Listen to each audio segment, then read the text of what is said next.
রসিয়া বন্ধুরে তুমি কেন কোমরের বিছা হইলা না ও আমার রসিয়া বন্ধুরে তুমি কেন কোমরের বিছা হইলা না ও আমার রসিয়া বন্ধুরে আরে কই কই রতন কই ওই যে দেখো তোমার আদরের বউ গাছে উঠতে বসে রইছে দেখো নানি দাও তোমার নাতিন গাছে উঠতে বসে রইছে হাই হাই হাই হাই রে সর্বনাশ করে ফেলাইছে এই এই নাম তুই আমি নামতাম না তুই আয় দেখছেন আমার মান ইজ্জত সব শেষ করে ফেলাই তুই নামবি না ও বুঝি বোন না আমার ভালো আয় নাম নাম নাম নাম বাড়িতে পাকনামি করিস না বোন আমি নামুম না আমার মুদুনি কইল কেন আমি কি মুদুনি এই চুপ কর মান সম্মান সব তুই শেষ করে ফেলাইলি দাদি তোমার আগেই কইছিলাম আমি অবুঝ মাইয়ারে তুমি বিয়া দিও না তুই চুপ থাক আমি অবুঝ না আমার মন চাইতেছে আমি পেয়ারা খাইতেছি এই রতন ভাই আপনি কয়টা হয়েছে হ্যাঁ আমি করেন কি আপনি আমি দিয়া দিব না আপনার ডং আমার টাকা লাগবে না আপনি নামেন আমি নামতাম না আর নামুম কেমনে আরে উঠছো কেমনে তুমি কি জানো না না আমি উঠতে জানি নামতে জানি না এই তোরা কিছু কম দেখাস তুই দেখতেছিস না ওই রে একটা সঙ্গ আছে সঙ্গটা নিয়ে আয় সঙ্গটা দেন আমি আরে মোর জ্বালা বিয়া করে কি বিপদে পড়ছি এখন আমারে সঙ্গা টানো লাগবো কি কপাল যে আমার পুরা কপাল লই আইছি বউ থাকবো ঘরে তা না বউ আইছে গাছের উপরে পেয়ারা থাকে ঘরের ভিতরে পেয়ারা থাকে না কি মোর জ্বালা নাও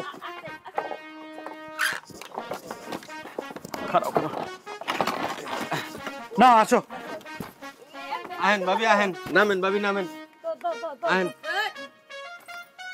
সাবধান আহেন ভাবি আহেন বোন সাবধান লাভ দিস না তারি তো ঠান ভেঙে দেবো পারতাছি না তো সেলিম ভাই তুমি একটু ধরো না আরে সেলিম ভাই একটু ধরো না আসো আমারে ধরো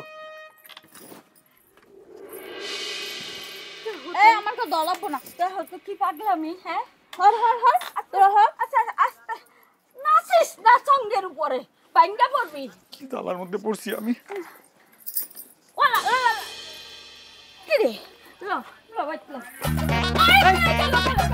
ছোট বউ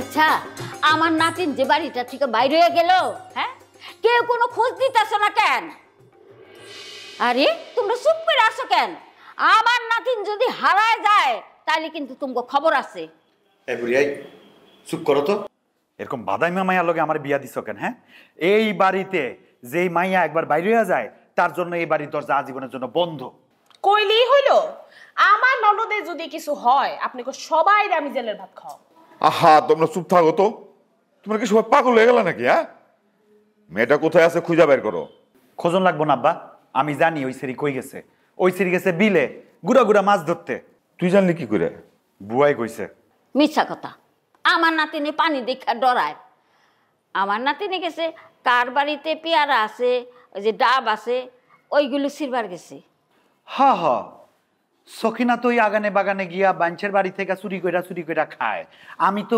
নিঃস্ব আমি তো ফকির আমি তোরে কিছুই খাওয়াইতে পারি না পারেন কিন্তু যেগুলা পারেন ওইগুলা টাটকা খাবার না বাসি খাবার আর আমার ননদ বাসি খাবার খায় না সেলিম ভাই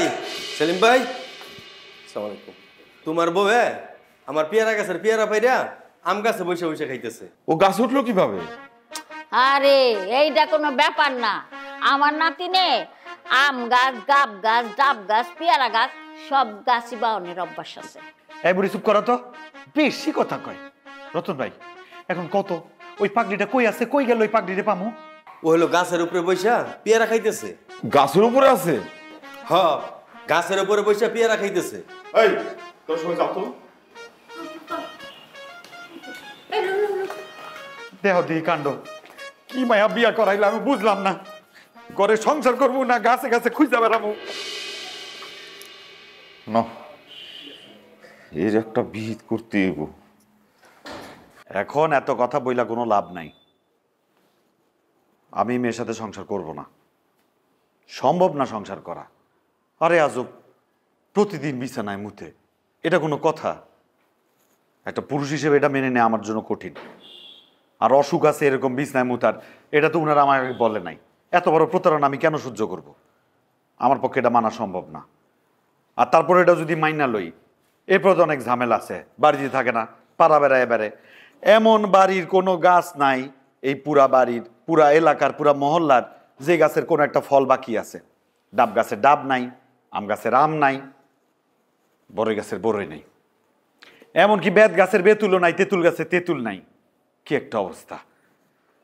এর মা গাছ নামাইয়ার লগে আমার থাকা সম্ভব না, সংসার করা সম্ভব না। আচ্ছা, এমন কি বিছানায় প্রসাব করছে মাইনে নেন? কি রে বাবা, তুমি এমন করতেছো কেন? এত বদনাম করতেছো, এটা কি কোনো কথা হইলো?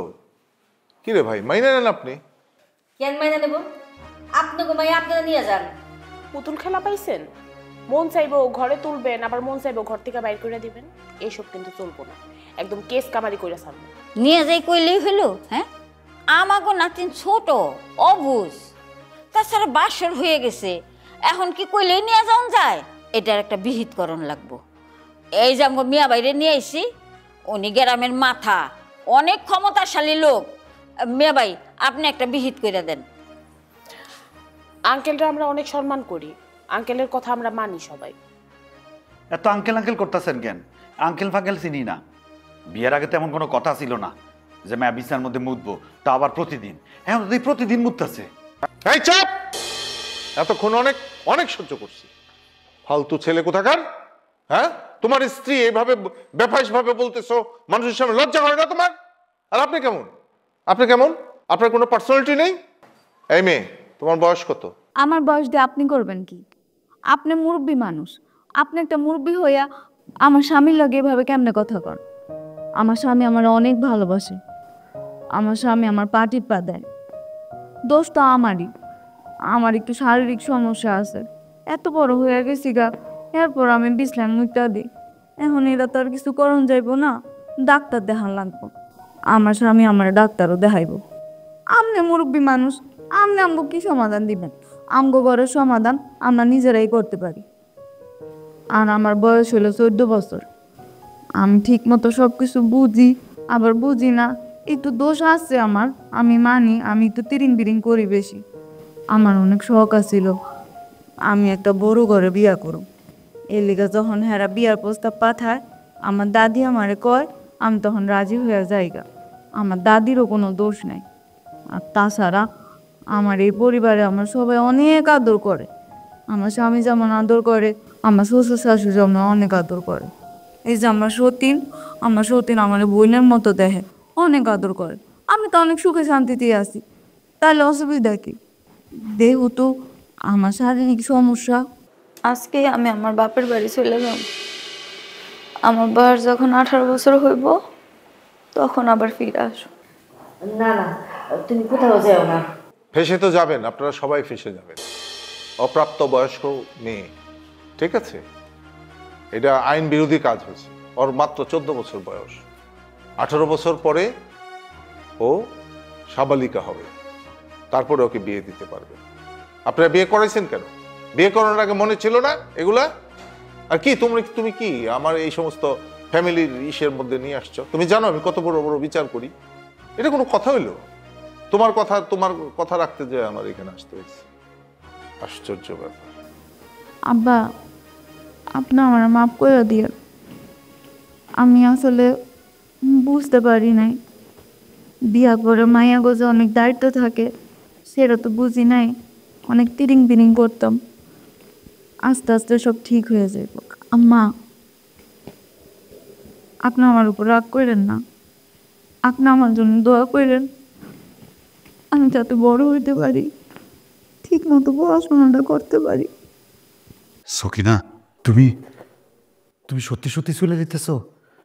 তুমি চলে গেলে আমার দেখে রাখবো কেটা? কেন? আমার সতীনের রেখে যাইতাছি না, আমার সতীনে যত্ন করবো। আপনারা আমার জন্য দোয়া করেন, আমি সাথে সুস্থ হয়ে আবার ফিরে আসতে পারি। না বোন, তুমি যাও না, তুমি বিছানায় প্রস্রাব করবা, আমি এগুলো সব পরিষ্কার করবো। না দাদি, চলো। বুঝছি,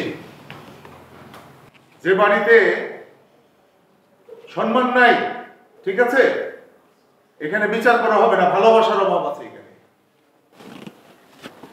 আমি খুবই দুঃখিত, খুবই দুঃখিত।